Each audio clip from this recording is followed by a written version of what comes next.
then he also mentions the earthquake.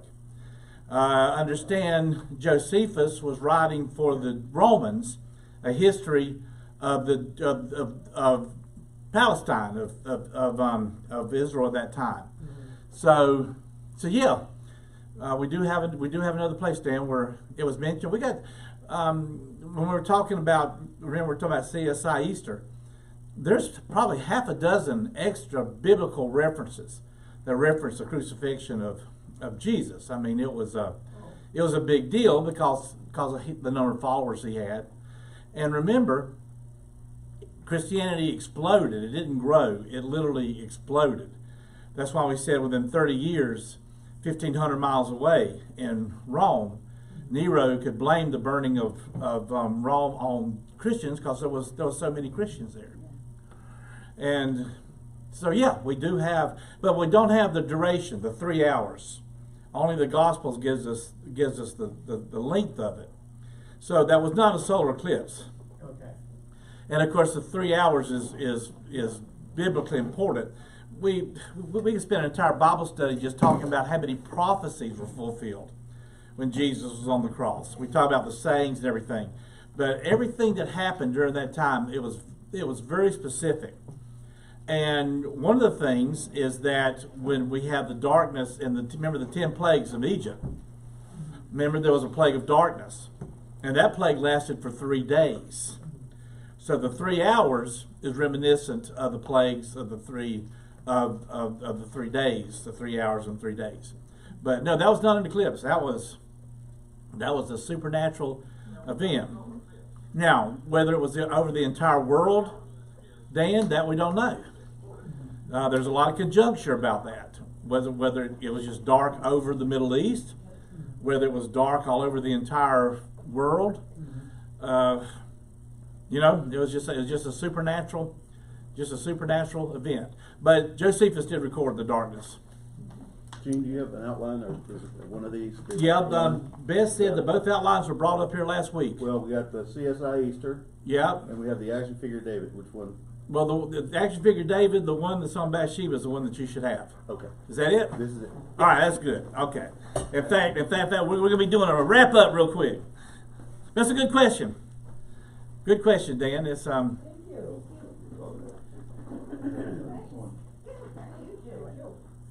you can't tell the players without a program. Pastor James will make sure that we all get one. Beth is out of town, out of country for a few days. So Beth learning how to speak Spanish. Imagine that. No, I got it. Oh, you got it? Okay. well, whatever "just kidding" is in Spanish, that's all she needs to know. Okay. Just kidding, just kidding. Every time I hear Beth say that, I think of Monsters Inc. I'm always watching. Always watching. I pretty much reference my entire life to Disney cartoons. That's just the way it is. Let's have prayer.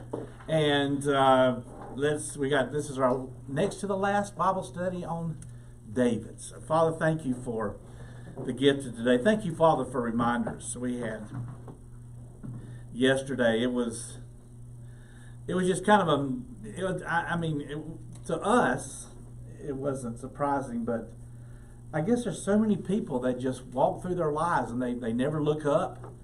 They never think about the heavens. They never think about anything larger than just what's right in front of them on some tiny little screen. So the eclipse yesterday, Father, just watching the reactions of people, it was nice to see people start pondering some things they probably hadn't thought about in maybe never. But just listening to the news and hearing the Bible quoted, how the heavens declare the glory of God. And Father, you are in control, and this universe is such a beautiful, finely tuned instrument, how no one could not believe in a creator, a sustainer, a redeemer, is just totally beyond me. All they kept talking about yesterday, the sun's 400 miles, or 400, is always 400,000 miles away, and then 40,000. But anyway, it was the exact same distance that needed for the sun and moon to cancel each other out to give us that. And one of the astronauts was talking about how there's no coincidence in that. There's no decimal point that you can have in that. So, Father, Paul tells us that one of the ways that you speak to us is through nature. And if we'll just pay attention, especially living down here in paradise, Father, you can just speak volumes to us. We got the warmth outside. We got the warmth inside, Father. Just thank you for this day. Father, thank you for the life of David. You know, you said that he was a man after your own heart, and I want to be a man after your own heart, Father. We all want to be men and women after your own heart. So help us to learn from David so that we can see how we need to conduct our own lives. And we're going to find out today, Father, and especially next week, that David was far from perfect, but yet he did the right things. Help us, Father, today that we can learn to do the right things. Father, the prayer requests, we lift them up to you. And we have some really serious ones in our church family today, and we just ask you, Father, just to help us to be still and let us know that you are there. No matter what happens, that you are there. So, Father, open up our hearts, give us spiritual wisdom today. And just thank you for everyone that's here. Thank you for everyone who's watching online. And we pray these things in Jesus' name. Amen. Okay, so if you have your Bibles with you today, or Biblios, as where Beth is today, and you can turn over to 2 Samuel. We're looking at 2 Samuel, the 11th and 12th chapter today. Now, let's do a recap. Recap. Here we go. Messenger goes up to David and tells him what happened to Saul. Saul died on the battlefield. All of his sons died except for one. So at the Lord's direction, David, and you know, he's got him a new wife now and everything. So they all go to Judah, which is southern Israel. So they're over in Judah, and there in southern Israel, in Judah, David is officially anointed as king. Judah, of course, was one of the 12 tribes of Israel, and it was the most militaristic of the tribes. It was the one tribe that was really continuing to try to put up a fight against the Philistines. However, 11 tribes did not initially follow David. Did you know that? Only one tribe, even though Samuel had anointed him and he killed Goliath and everything. But there was a guy by the name of Abner. Y'all remember Abner? Not the one in the comics. This is another Abner. Abner actually was a good friend of David's at the beginning, but he was very loyal to Saul. Abner was one of the great mighty men that they had back then. He was Saul's commander in chief after David and the generals left with him. And what Abner did was that he made sure that one son did not die on the battlefield of Saul's. And that son was called Ishbosheth. So Abner grabbed Ishbosheth and took him, which is Saul's youngest and only surviving son, and took him up to the northern tribes. And the 11th tribes then recognized Ishbosheth as king. So here we go again. We had all these years of conflict and bloodshed, and the Philistines were able to run roughshod over Israel because we got Saul and David duking it out on we had two kings. Now, once again, here is Israel. They got the Philistines that's taking them as slaves or destroying their villages, and they're completely defenseless against them. But they decided that they're going to still fight against themselves for another 20 years. So that's what we got. We got a civil war in Israel between David and between Ishbosheth. And you can read about that. I'm going to skip those 10 chapters. There's a lot of stuff that's happening in there. But Judah gets stronger and stronger and stronger. Ishbosheth is getting weaker and weaker, mainly because the Philistines go, you know what, if we got to attack somebody, let's stop attacking David who attacks us back, and let's start attacking these people up north. They got all the money and all anyway, and they won't fight back. So the Philistines just basically take over all of Israel except for that part. So Abner realizes what's going on. So Abner secretly makes a deal with David, a peace treaty. But Joab, it was one of the three men who's been with David since the very beginning. and he is the commander of David's armies.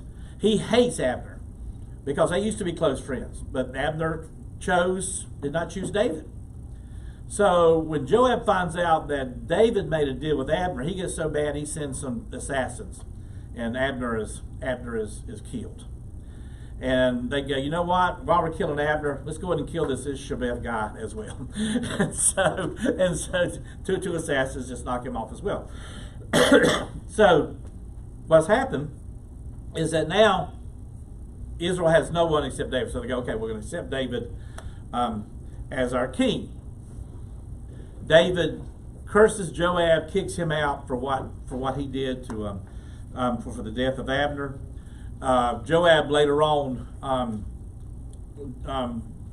redeems himself because David is wanting to take the city of Jerusalem, which was called Salem at that time, 40-foot high walls, and they couldn't get in. So Joab takes a small group of guys, and they figure out a way to climb up the 40-foot wall and go in basically through a drain pipe and get inside Jerusalem, open up the gates so that they can take it. So after that, David goes, okay, all's forgiven. And so after 20 years, David finally enters Jerusalem. The Ark of the Covenant, remember, it's been in that tabernacle, which is kind of looking a little seedy and everything because it's been hauled around for I don't know how many years. And David finally says we're going to have a permanent home for the ark, where the Ark of the Covenant is. So they bring it into Jerusalem, and David dances in front of the ark, and he dances naked, and that's just a really, if he ever made a movie, that's the scene you went in there. I was going to look at that movie last week, and I didn't do it either. The one with Richard Gere, where he plays David and dances naked before the Lord. So y'all can all watch it on Netflix. But anyway, so now David is Jerusalem. He's king. He's fighting the Philistines. And after 20 years spent in caves, in military camps, David is finally living in a magnificent house. And the Philistines are being defeated right and left. And for the first time in 2 or 3 generations, peace is finally beginning to descend upon Israel. And David says, okay, now it's time to build a permanent house for God. The tabernacle is just time worn. So he says, I want to build a temple, the temple of David, suitable for the Lord. And David shares his idea with the prophet Nathan. And Nathan says, that is a great idea. I love that idea. In fact, Nathan says, here's the thing. You're going to build the temple for the Ark of the Covenant, but God also wants to build another house, David, for you. And the house he wants to build for you is not the house that's going to be one where you're going to live in. It's going to be a living house. It's going to be called the House of David, and it's going to be a dynasty. And out of that dynasty, it's going to produce the coming Messiah. And one of your descendants, David, is going to rule over Israel, but not only rule over Israel, but rule over the world forever. So at this point, if I'm David, how are you feeling? I'm feeling pretty good. Finally got peace in the land, defeating the Philistines. David is about 50 years old at this point, too. You've got to remember that. I mean, this has taken up pretty much all of his life. To get to that point, Nathan says God approves with you building the temple, and he also has given you the prophecy that the Messiah is going to come. So, what do we normally do as humans when we get to the point where everything is going pretty good? We find a way to blow it. Am I right? Or am I just speaking for myself? I will always find a way to blow it. I will do it. I mean, just thank goodness Annie's not here today because she'd bring out pictures. But I would just do it. But in this story today, we're going to find David being, you ever heard the phrase wrong place, wrong time? Well, this is definitely wrong place, wrong time. Also, wrong person, wrong reason. There's a lot of wrongs we're going to be looking up today. This is a story you've all heard, but I want you to understand where this story fits in with the timeline of David. Because at this point, everything is going David's way. And folks, that's when we have to be the most careful. That's when Satan can sometimes be the most seductive, is when we're comfortable, and that we don't have any challenges, in our life. So anyway, but this story we're going to look at today is going to change everything. It's going to change everything. The setting is in Jerusalem. It's springtime in Jerusalem, okay? So I don't know what blooms in Jerusalem, but whatever it is, the flowers are blooming. And what Tennyson says, in springtime is when a young man's fancy turns lightly to thoughts of love. A little Tennyson there today. Well, sometimes old guys, their thoughts turn to this kind of stuff too. Let's look at verse 1. In the spring, at the time when kings go off to war, David sent Joab out with the king's men and the whole Israelite army. And they destroyed the Ammonites and besieged Rabbah. The Ammonites were a northern tribe, so think of Syria, northern Syria today. They have defeated the Ammonites. Now, what do war and springtime have in common? If you're going to do war, you got to have good weather. Can't get bogged down in the mud. We've all seen the movie Patton. You can't do that. The winter's the rainy season in the Middle East. So now the roads are drying up. Roads are in decent shape for traveling. Food, the troops have plenty of food. The horses have plenty of food. So off they go. It's springtime. It's time to do some destroying and besieging, or whatever they said when they did that. But look at verse 1. We're still not at verse 1 yet. But David remained in Jerusalem. Well, wait a minute. If all the king's horses and all the king's men go off to war, why did Humpty Dumpty stay home? This is our first clue that something's brewing with David. Okay, so something's going on here. Because this was his most important duty as king of Israel. And this was something David was really good at. David was a natural leader. He was a natural military leader. He brought Israel victory after victory, mainly because he trusted in God. But David belonged with his troops, and that's where David had always been. Now, we're not told why he stayed home, but we can guess. Any of you been camping when you were about 50 years old? Just want to throw that out there. We grew up camping because we were poor. Our boys thought we were the richest family in the world. No, we didn't ever go to hotels because we couldn't afford them. We camped. Every vacation, everywhere we went, we camped. We did a lot of camping. Poor old Annie, she spent a lot of time in bathhouses because we didn't even have we had tents. We were camping. Well, after the boys got older and we got a little more money and everything. If you ask Annie right now what's her idea of rough again, she's going to tell you it's staying in a place that doesn't have room service after midnight. Okay, because once we could stay at a Holiday Inn, folks, there was no more Coleman's. Okay, there was no more setting up the tent and watching it blow away in the Florida storm and everything else. So David's older. He's older. He's got plenty of money. Everything's going good. He's no longer a young man, sleeping on the ground, eating army grub, wearing those fatigues. David's probably, war's just not fun anymore. Joab's good. I'll let Joab, he's the same age I am, I'll let Joab handle everything. That's the first mistake David made, is when you start putting aside critical responsibilities in your life because you get lazy. Now let me tell you, or bored, or tired. Now I could stop right here and do an hour sermon about retiring in Naples, because I see this right here a lot. People that they take their whole life and just set it aside because they're down here and they just get lazy. And the number one thing that you care about here in Naples, number one thing people care about here in Naples, and that's comfort. And that's it. Every ad, every time you go to every decision you make. Folks, I'm the same way. Trust me, I'm the Irish decision that I make. I dressed like this morning.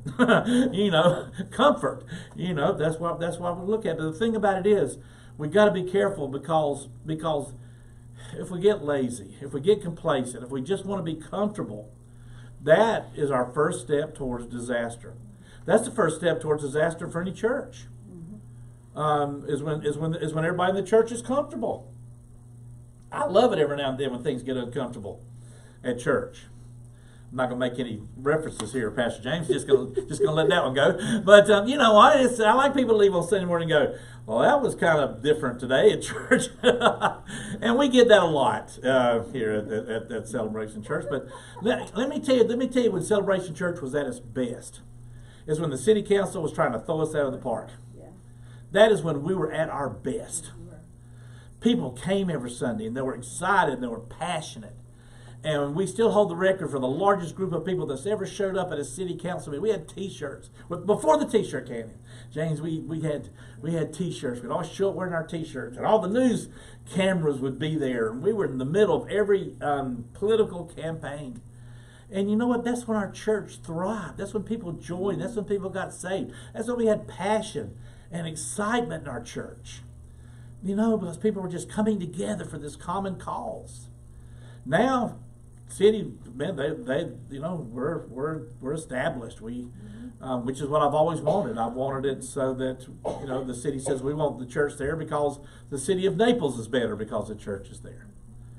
But we're also comfortable, aren't we? We're also complacent. I don't like that. I was telling Pastor James yesterday, one of my favorite sayings is, if it ain't broke, break it. And I love that. That's it. But okay, David. So anyway, I know it's just, well, this is a problem with me. Is this, folks? Duty. We have a duty to God, and we cannot let retirement and being comfortable and all call us away from our duty to God. Okay, so one evening David got up from his bed. So it could be any time after 3 o'clock in the afternoon. That was that. First of all, what's he doing in bed 3 o'clock in the afternoon? You know, number one. But it's late one afternoon, so dusk, sort of. You know, anyway, so David, he's just doing nothing. He's just laying around. And it says in verse 2, he walked around on the roof of the palace. Now in Jerusalem, all the roofs are flat because they all served as an extra room. That's where you stored stuff. If you had a chapel and all, it was on the top there. If you had to dry stuff off, that was your basement. Okay, was what was the top of your house, and that's where you went in the evening because it was cooler up there at the top of the house. That's when you found out the news of the day, because people would talk about it from rooftop to rooftop. You ever heard "shout it from the rooftops"? That's where that saying comes from. So anyway, so David's on the top of the palace, and he wasn't working or anything. He was just restless, just pacing to and fro. You know, let me tell you something. Roof walking will get you nowhere fast. I'll tell you that right now. Unfortunately, our walking David is going to turn into a peeping Tom. Verse 2, from the roof he saw a woman bathing. Now, from his roof. By law, no building in Jerusalem could be taller than the palace. So David can only look into this room. On top of this roof, he could look on top of every roof. He was taller than everybody else, okay?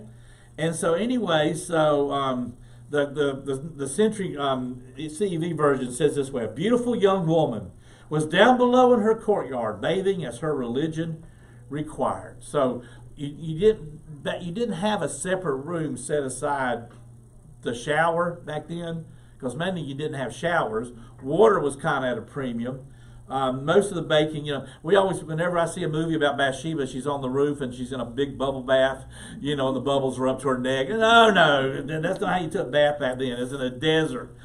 Heated water was definitely a luxury. So during the week, mainly you had a small basin, a small tub, it's called a tub, basin of water, that you'd stand in, and you just kind of sponge yourself clean. And then you would pour fresh water over your body from a pitcher.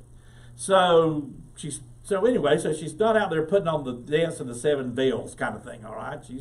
She's just doing what everybody else did. You didn't have a separate room where you shut yourself off to do this. You mainly did it on the roof.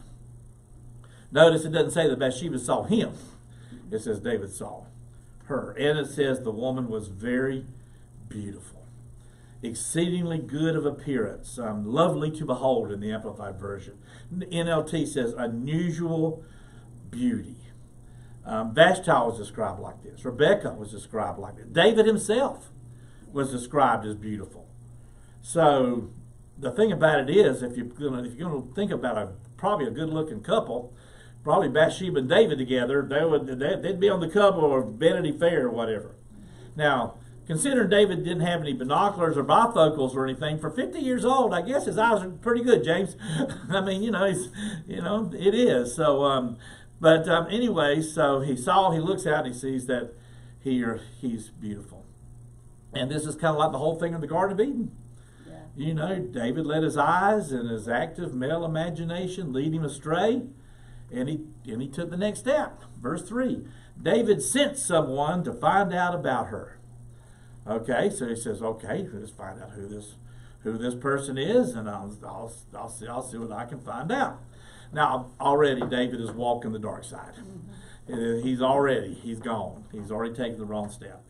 And the servants who know who this is, they're trying to warn David. And folks, sometimes your friends will try to warn you when they see that you're going the wrong way. Verse 3 says, the man said, isn't this Bathsheba, the daughter of Eliam, David, the daughter of Eliam, and the wife of Uriah the Hittite? There's a lot of information right there. First of all, her name. Eliam means God is my kinsman. Okay? God is my kinsman. So that just shows she comes from kind of a high-class family with a name like that. But the most important tidbit is Bathsheba was married to Uriah. Uriah. Who was Uriah the Hittite? Uriah the Hittite was one of David's very best friends. Isn't that something? I did a sermon one time on enemies, and I said, it's usually your very best friends that turn out to be your worst enemies. And am I right on that?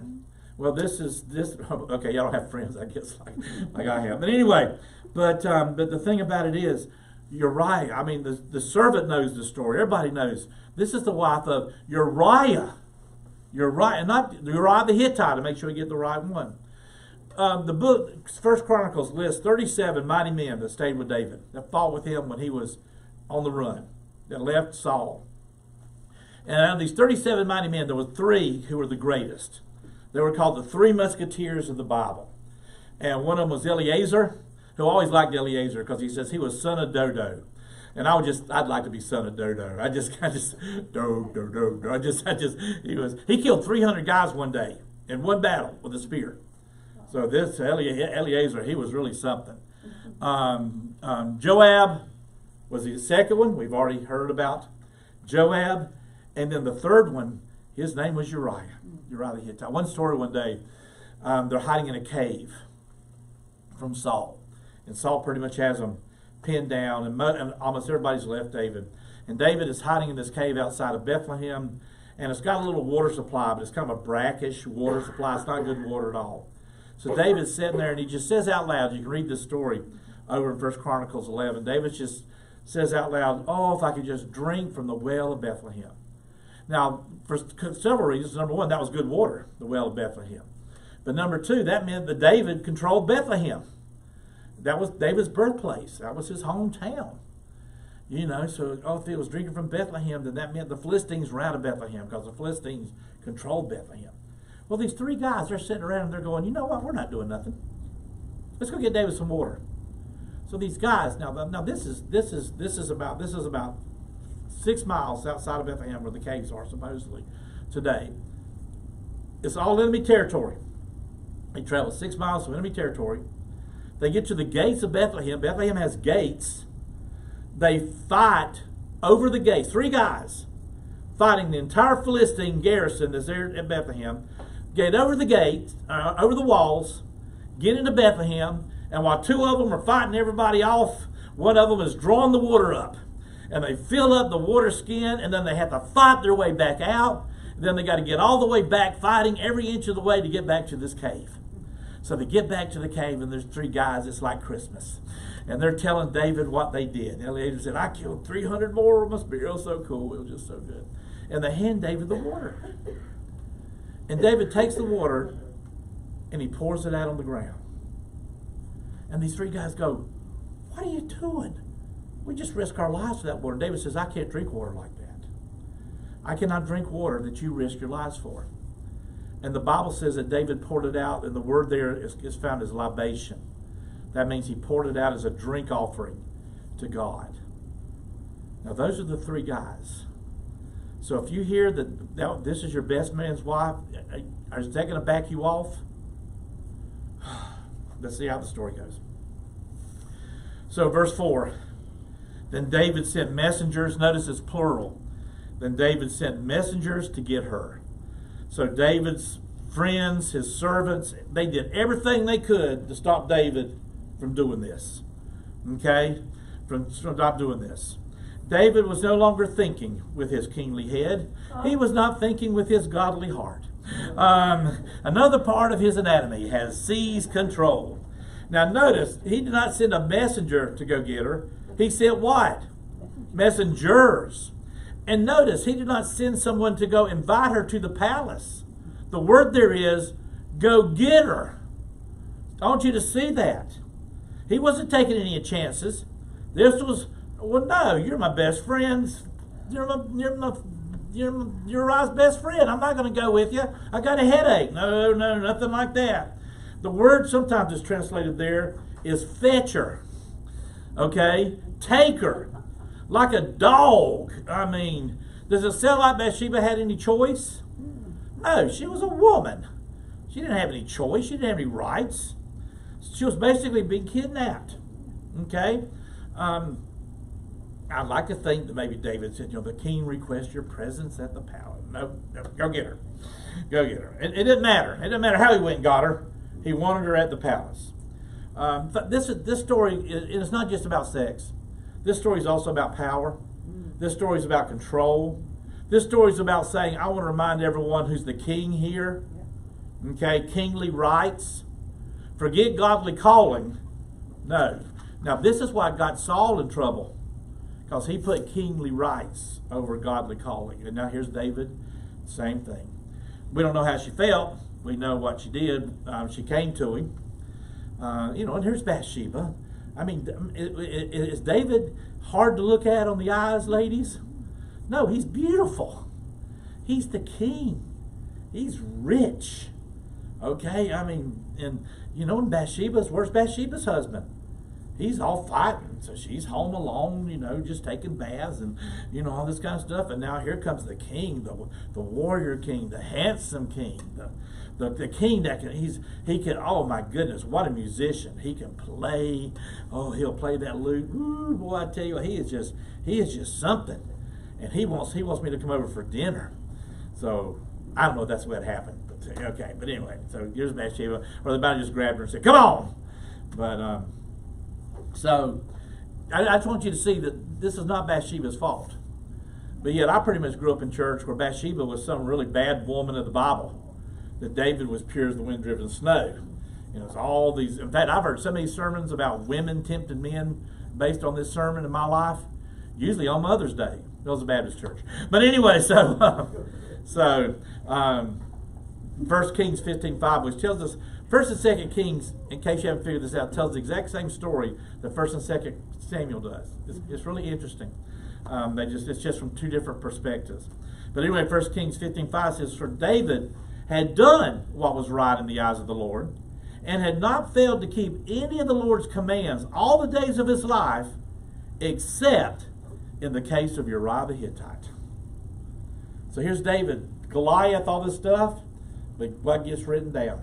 He was a great guy. He did everything, except in the case of Uriah the Hittite. Not in the case of Bathsheba the hit-on. That's what I want you to see. It was David. It was David. And then verse 4, well, we just might as well get to it. And he slept with her. Okay? There's no need to try to romanticize this with candlelight and soft music. They were in love. No, they weren't in love. David was in lust. We don't know how Bathsheba felt, because guess what? She don't get a chance to say anything. Somebody read me the speech of Bathsheba.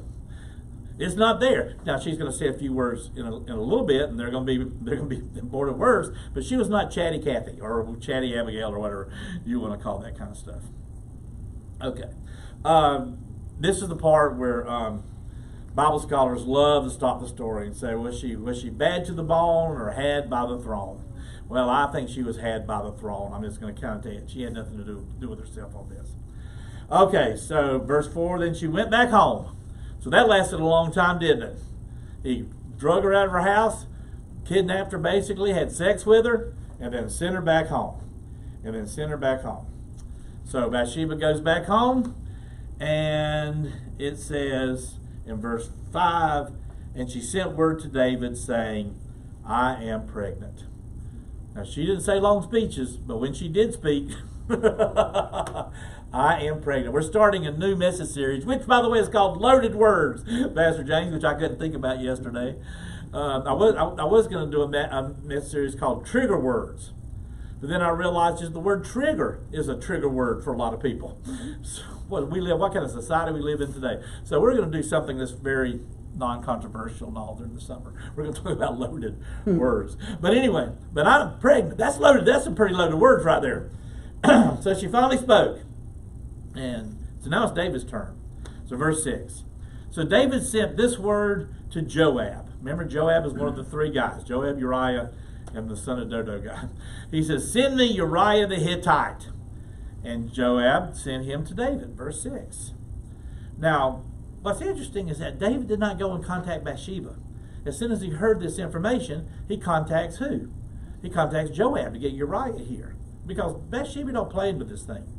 Bathsheba's just property. Okay? That's just it. No, what David's got to do, David's got to think of his reputation. He's got to think, this is his best friend. Okay? This is the one that a lot of his troops also follow, is Uriah. But here's a look at David. He sends for Bathsheba, right? Now he's going to send for who? Uriah. That's what he does as king.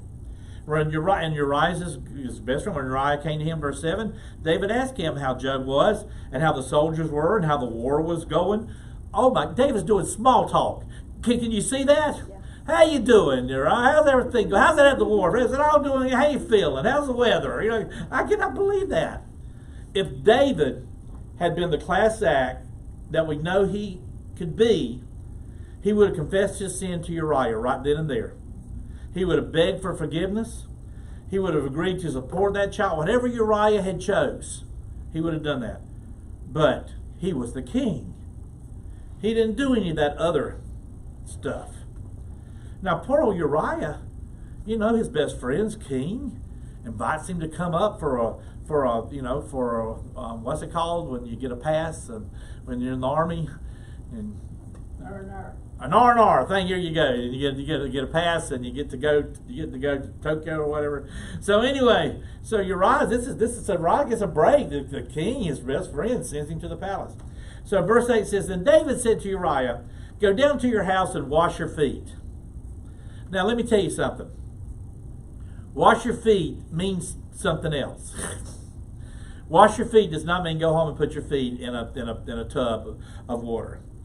Wash your feet, which is another way of saying go have sex. We're going to go wash our feet. Okay? Now, wasn't that worth coming to Bible study for today? Just to learn that little Old Testament euphemism there. So wash your feet. No, look it up. I do this so you don't have to. So anyway, so what he's doing, he says, Uriah, go home and have sex with your wife. Okay? David, something about David in these bathing scenes. So anyway, verse 8, so Uriah left the palace, and a gift from the king was sent after him. Now, if you read this in the original, it actually says, and a mess of meat was sent after him. A gift was sent after him. And it was a gift of food. And the way I picture this, if you ever go, we pretty much eat it, well, Applebee's, that's our big night out, that kind of thing. But maybe once a year, or no, I guess now it's probably going to be once every 3 years. I will take Annie and say, we're going to take you somewhere you can dress up. And I'll take her to Yaba's, or we'll go to Ocean Prime or something on 5th. And I haven't done that in a long time, folks, and I got to do it. Okay, but anyway, if you go to a fancy restaurant, they don't just give you, if you want a doggy bag, they don't just give it to you like in a box. They'll bring it to you in tin foil. You know what I'm talking about? And they shape the tin foil like in little animals. So I'm bringing home like a swan, you know, with my leftovers in it for my dog. Because a little you do bring it home for my dog. So I picture Uriah going home after having supper with David. He's got this little tin-full swan, you know, that he's a mess of meat he's taking, some leftovers that he's taking to have. Obviously Uriah enjoyed the meal, but look at verse 9. But Uriah slept at the entrance to the palace with all his master's servants. He did not go home. He did not go down to his house. Now, was Uriah avoiding his wife because he suspected something fishy was going on? Nope. He was honoring his service to the king, which just adds another fuel to David's burning desire, sense of shame, no doubt. Uriah's men are still on the field of battle. They're still sleeping in tents. Uriah says, I'm not going to go home and enjoy my wife while my men are suffering on the battlefield. So, it seems plan A, to have Uriah sleep with Bathsheba so he'd think the baby was his, failed miserably. Verse 10, when David was told Uriah did not go home, he asked him, why? Haven't you just come from a distance? Why didn't you go home? In other words, David was saying, just save us a lot of grief and go sleep with your wife. Verse 11, Uriah said to David, the ark and Israel and Judah are staying in tents. That's a great verse, by the way. The ark and Israel and Judah are staying in tents.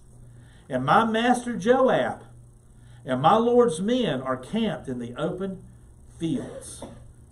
How could I go to my house and eat and drink and lie with my wife? Boy, I bet when he said lie with my wife, I bet David's little stab was there. Who's the honorable man right now? It sure isn't David, is it? It's not the man after God's own heart. It's Uriah. Uriah's the honorable man. His men were headed to battle.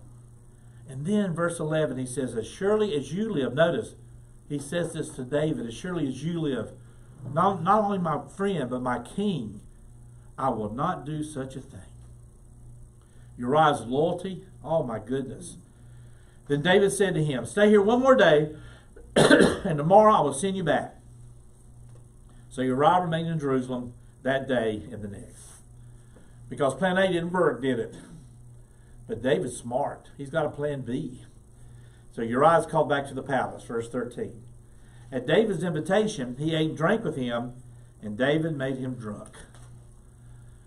You know, David is just not looking good. This man has no shame.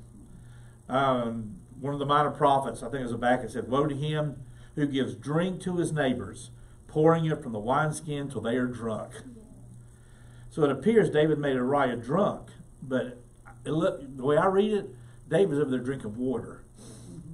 You know, here, have another one. Let's have a toast. Toast to the men. You know, so calculated and so cruel and so ineffective. Look at verse 13. But in the evening, Uriah went out to sleep on his mat among his master's servants. He did not go home. Even drunk, he's a better man than David is sober. So plan B is down the drain. Even drunk, he behaved himself better than David. So David's desperate now. He now moves to plan C. Verse 14 and 15. In the morning, David wrote a letter to Joab and sent it with Uriah. In it he wrote, put Uriah in the front line where the fighting is fiercest. Then withdraw from him, so he will be struck down and die. Now, David is not only planning a murder. This is murder. He's making Uriah carry his own death warrant to the battlefront. I mean, Hezekiah said, cursed is the man who kills his neighbor secretly. Cursed by God. And obviously David didn't read these minor prophets because they're all under warning. The word I think about, this is disgusting. I wonder what Joab thought when he got the letter. Because remember, these three guys, they were there at the very beginning with David, 4 total, counting David. And here, I mean, so you know Uriah and Joab are great friends, great warriors, had fought no matter how many battles together. It doesn't tell us what he thought. Maybe Joab thought Uriah was guilty of some great crime. You know, David was passing sentence. I think Joab was smart. I think people were already talking. And I think Joab was going next door neighbor, hot wife alone, you know. But Joab was a good military leader. Joab's going to play a very important part in our next Bible study, which is going to involve one of David's sons, another beautiful guy. But Joab did what any good military leader would do. He got orders from his commander-in-chief. In verse 17, Uriah the Hittite was dead. So plan C worked. Joab sent a messenger to David with the whole story. If you read this later on, I'm not going to read it all to you if you want to go and read it. Uriah sends him a report on the battle, and he just inserts this detail about Uriah falling in a heap amidst his other battle news. And so Joab's message was harmless on the outside, but the word got to David. And then I look at how David responds. If we go to verse 25, say this to Joab, don't let this upset you. The sword devours one as well as another. Good grief. Now he's sending his commander motivational messages. I mean, it's just put it on a coffee cup, David, okay? The sword kills one as well as another in the NLT. But this time the sword killed Uriah. What did Bathsheba think of the news? She mourned. We don't, yeah. When Uriah's wife heard that her husband was dead, she mourned for him. She loved him. Yeah. Just another indication here that Bathsheba is just totally innocent in all this. So she mourns him. Verse 27, after the time of mourning was over, David had her brought to his house, and she became his wife and bore him a son. So for David's standpoint, guess what? Problem solved. The beautiful remember, she's beautiful. So the beautiful Bathsheba was his. He would no longer be an adulterer. He's going to be a husband. His child will be born with a proper name and proper home. All is well. You ever try to justify sin in your life? It's not hard to do, is it? I justify sin in my life all the time. You know what the biggest temptation is for pastors? I'll tell you this, living my whole life as a pastor, is that this doesn't apply to me. No, it applies to everybody else in church, but this doesn't apply to me. And that's the biggest sin that pastors do, is that right there. And that's the number one excuse that pastors will use. I know, because I am one. And I've done it many a time, and I've got a lot of friends, pastor friends, and we talk about this. So, problem solved. Happy ending. You know? Bathsheba, who cares about Bathsheba? So, you know, smile for the wedding pictures. Can you pull the gown a little bit over here? Because, you know, there's a little, adjust it because there's a little bulge. You know, there. That's good. That's good. That's good. That's good. Yes. Where would Abigail be in all this? Abigail, she sits in the palace. David ends up with his entire life, not all at one time, but he's going to end up with 6 different wives. Now, right now he's married to 2, and now he's got a 3rd one. So not only is Abigail there in the palace, but Michelle is still there in the palace. Remember her? Now, she's not a happy person. God's made her barren because she basically hates David. Remember, David hates her. That was because she was property, remember? She was given as a prize. But it doesn't matter where they were or what they cared about. They were women. Women were property. Now, God's going to do something interesting with this in just a second. But that's a good question. But David was the king. They really had no say-so in it. But I tell you who did have say-so in it. Look at verse 27. But the thing David had done displeased the Lord. Now, when I read that, you know what I think? Which thing? David's done several of them here, right? You know. So now we're in 2 Samuel 12. Okay. So the Lord sent Nathan to David. Remember who Nathan was? He took Samuel's place. He's the prophet. And when Nathan came to David, he said there were two men in a certain town, one rich and the other poor. Jesus was not the first one to teach with parables. Nathan is telling now David a parable to teach him a lesson. King David was rich, Uriah was poor. If David was smart, he'd already picked up on this, the first sentence. But the rich man had a very large number of sheep and cattle. Once again, women are being compared to what? Sheep and cattle. So that gives you a little. It helps answer your question. Just what the other, what Abigail thought about this stuff. I do imagine Abigail had a lot to say about it though, because she was a very feisty, smart, brilliant woman. But let's move on. But the poor man had nothing except one little ewe lamb he had bought, and that one little lamb, of course, would be Bathsheba. I've been waiting on Bible study to do that. I couldn't sleep last night. I was so excited about that one line. Bathsheba. Okay. He raised it. See, come on, that's funny, folks. That is funny.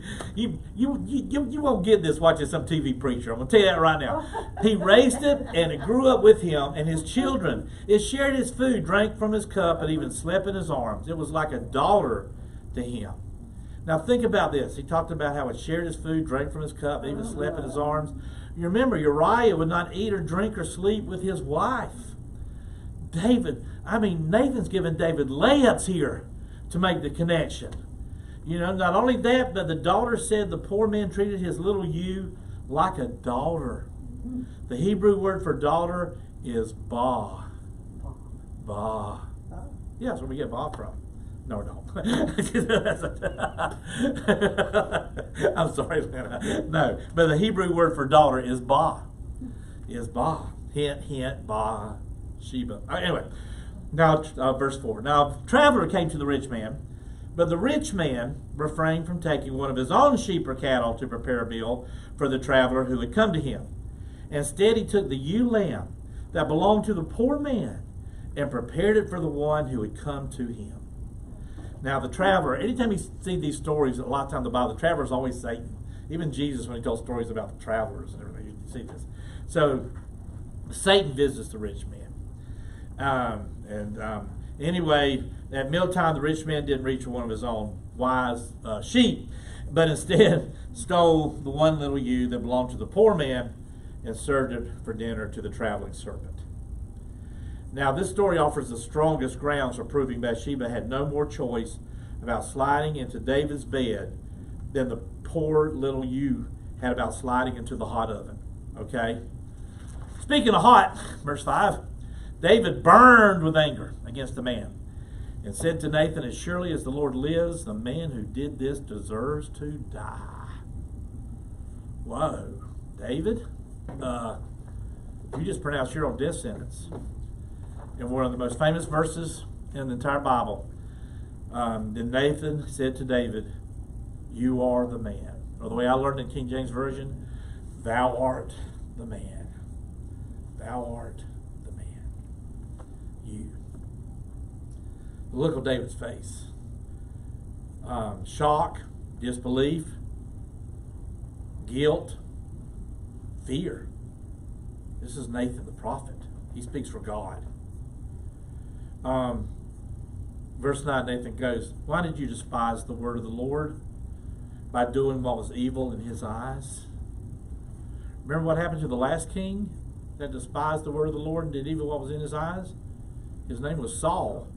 And the kingdom was taken away from him, and Saul was killed. Nathan goes on, verse 11. And about this is a prophetic verse here. He says, before your very eyes, so he's now speaking for God, before your very eyes, I will take your wives and give them to one who is close to you. Now, when you come back for our next Bible study, we're going to see the fulfillment of what Nathan is saying here. Before your very eyes, I will take your wives and give them to one who is close to you. So does that mean that Abigail, Michelle, and all of them, Bathsheba is going to be given to somebody else? You have to come back. And we'll finish the story. But we've got to move on to finish this one because we only got like 3 minutes. While before your very eyes I will take your wives and give them to one who is close to you, and he will lie with your wives in broad daylight. And that's going to happen later. Story of Absalom, we'll be talking about that. You did it in secret, but I will do this thing in broad daylight before all Israel. Now David knew one thing. He knew God never made a promise he didn't keep. So what did David do? Did he do like Saul did? Saul threw Samuel out.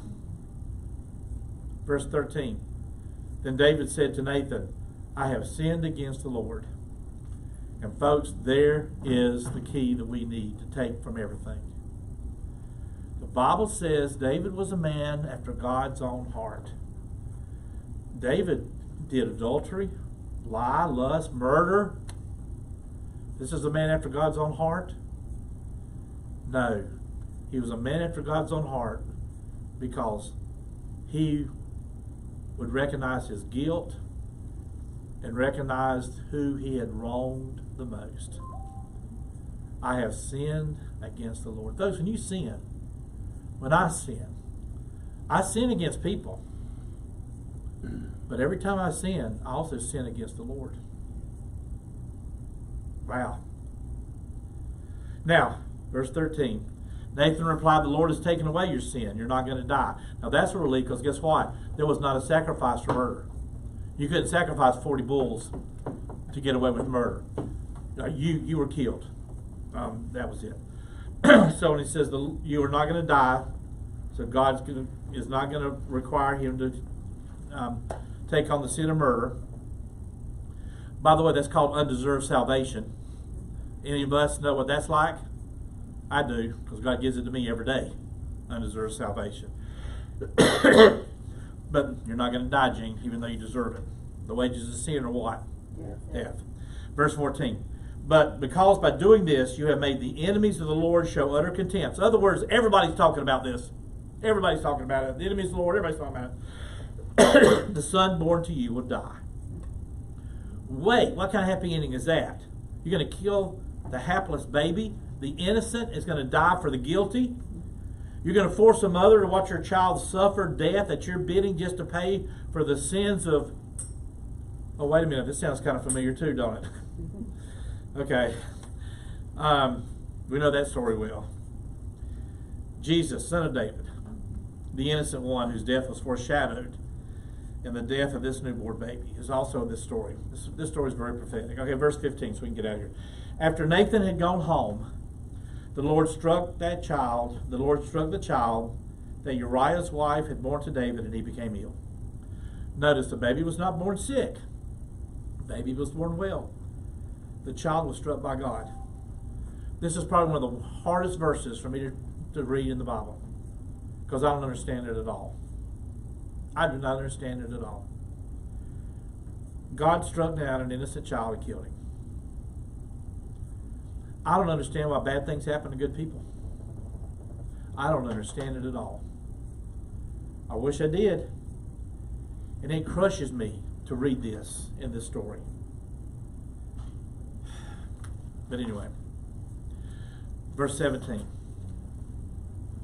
The elders of his household stood beside him, talking about David, to get him up from the ground, but he refused, and he would not eat any food with him. David may have been very unhonorable during Uriah, whatever you want to call it, but he fell in love with Bathsheba. He fell in love with this baby. And for 7 days, he did not eat or drink. He just laid prostrate on the floor, praying to God for 7 days. 7 days. Kings didn't do that. Monarchs didn't do that. This shows us why God said David's a man after my own heart. He was willing to prostrate himself 7 days. Did God hear his prayers? Of course he did. Was the prayer answered the way David wanted it answered? No, it wasn't. On the 7th day, the child died. Just as Nathan had prophesied. Disappointment, it wasn't a surprise. It's interesting. David wrote a song about this afterwards. It's one of the most beautiful songs that's ever written. And it says at the beginning of the song, it says, when the prophet Nathan came to him after David had committed adultery with Bathsheba. Folks, if I was writing a hymn book and putting songs in there about the best thing about Jean, I would not put a hymn in there about this. And I sure wouldn't call it when the prophet Nathan came to him after David had committed adultery with Bathsheba. If you want to read it, it's Psalms 51. Have mercy on me, O God, because of your unfailing love. The word there is hesed. It's a word we can't translate in English. 53 English words are used in the Amplified to try to translate this one word, hesed, and it's God's grace. Have mercy on me, O God, because of your unfailing love, because of your great compassion. Blot out the stain of my sins. The Lord loves a person with a humble heart. If you don't get anything else, please get that. The Lord loves a person with a humble heart. That's why he loved David. Though the king had seduced a forbidden woman fresh from her bath, David realized, I'm the one that needs washing. My own soul needs washing. Because he then wrote, wash away all my iniquity and cleanse me from my sin. Cleanse me with hyssop and I will be clean. Wash me and I will be whiter than snow. You know, how many hours do I spend in my life washing my body when it's my soul that needs a bath? He goes on to say, create in me a pure heart, O God, and renew a steadfast spirit within me. I love this in Eugene Peterson's in the Message. He says, God, make a fresh start in me, shape a Genesis week from the chaos of my life. I've always liked that. It says, verse 20, and I'll get you out of here. Then David got up from the ground. After he had washed, put on lotions, and changed his clothes, he went into the house of the Lord and worshipped. David understood repentance. He knew that God had forgiven him. There's another lesson we can learn right there. If God can forgive David, can he forgive you? Can God forgive me? And the answer is, yes, he can. And notice what he did. He went to church. I know a lot of people that sin, and they're so ashamed because of their sin, they feel like they could never go back to church. And you might know anybody like that I'm talking about? They feel like, well, as soon as I get this taken care of in my life, then I'm going to go back to church. And that's not the way it works. It says the first thing David did, wash, put on lotion, change his clothes, and he went to the house of the Lord and he worshiped. Because it's not about deserving forgiveness. It's about accepting forgiveness. And that's what church is all about, is accepting forgiveness. Forgiveness, accepting forgiveness. Let me finish this. It's 5 after. I'll read it real quick. Then David comforted his wife Bathsheba. I love that, but I can't talk anymore. And he went to her and lay with her. Comforted her means a tender heart. Because Bathsheba just lost what? A baby. A baby. He comforted Bathsheba. David had a good heart. He really did. He really did. And I think he loved Bathsheba. Verse 24, she gave birth to a son. They had another son. And they named him what? Solomon. Solomon. You ever heard of Solomon? Yeah. So, look what's going to come out of this. Solomon, by the way, means completeness. Okay? So we finally get a happy ending. It didn't come easy, but it came eventually. And then it says in verse 24, and the Lord loved him. Talking about Solomon. And the Lord loved him. Solomon isn't the only one. Verse 25. And because the Lord loved him, he sent word through Nathan the prophet to name him Jedediah. Jedediah means God loves him. Beloved of the Lord. And Solomon was. Now, that's another whole story. It is 6 after 12. But we had a question back here. What was Abigail thinking about all this? And Bathsheba and Michael, where did women play a role in all this?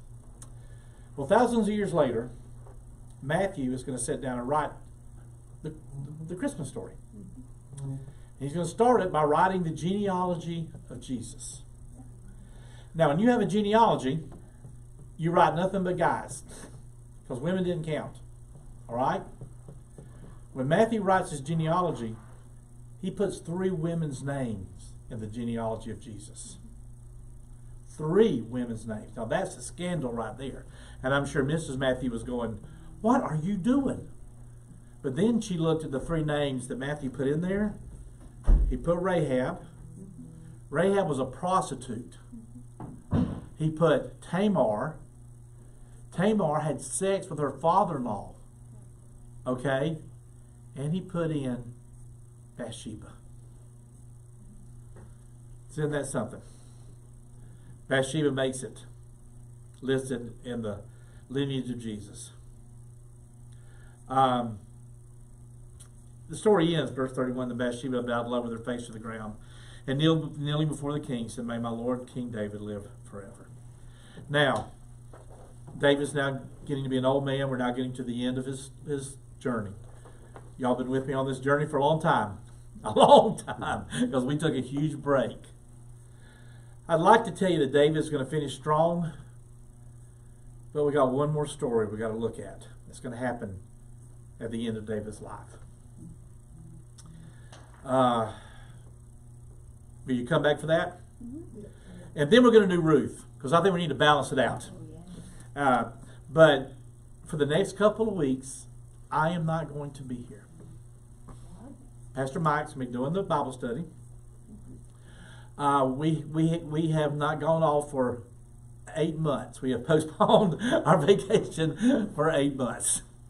So we're leaving next Monday, 15th. We're going up to the North Georgia mountains for a couple of weeks. So I'm looking forward to that, because I always knew that whenever that day came, that when I'd go to North Georgia mountains, that meant that I had recovered from all this stuff. So it's kind of a milestone in our lives. So we're going to miss everybody, but Pastor Mike will do a great job. He always does, so don't miss it. Then when I get back, we're going to finish the final Bible study, the final story on the life of David. And we're going to see how it all ends. Are you going to eat any gas station sushi? No. Oh. In fact, I don't know what I'm going to eat. Everything that I like to eat, I can't eat anymore. So I'm really seriously worried about that. It's just, what am I going to eat? I haven't had a piece of fried chicken. You know, and that up there's nothing but fried chicken and barbecue. You go to the fair up there and they fry Snickers bars. You get like fried. You ever had a fried Snickers bar? You go in the restaurants, they fry biscuits. Oh. No, they're called fry bread. Oh, no. And they fry the bread, and it's good. Sop up that gravy and everything. So I may die. I just may end up killing myself up there. But also a lot of the food up there though is a lot better. It's fresh. A lot of farms in that area. So you can go like to a little meat market that's owned by the family that owns the farm and dairy and everything. So every time, it's funny, every time I go up there I always lose weight. Plus nothing's level up there. Which is something. Our little cabin's not level. I mean, it has a sign out front that says Beyond Lost. That's what our place is called. To get to our place, the directions actually are: first you drive through the campground, and then you drive through a trailer park, and then when you get to the end of the road, you keep going. It looks like there's no road left, but you keep going. That's the exact directions to our place. Who's gonna preach? Well, Pastor James is going to preach. Oh, that's what I thought. Well, I'll be watching. I'm excited about it. He may not do any loaded words, but that's why it's going to be a better sermon. It's going to be opposite of loaded words. The first one's going to be about courage. Oh, he's going to bring his ukulele. I don't have that much courage. All right, everyone. Thank you for coming. How was it? Did you like the Bible study today?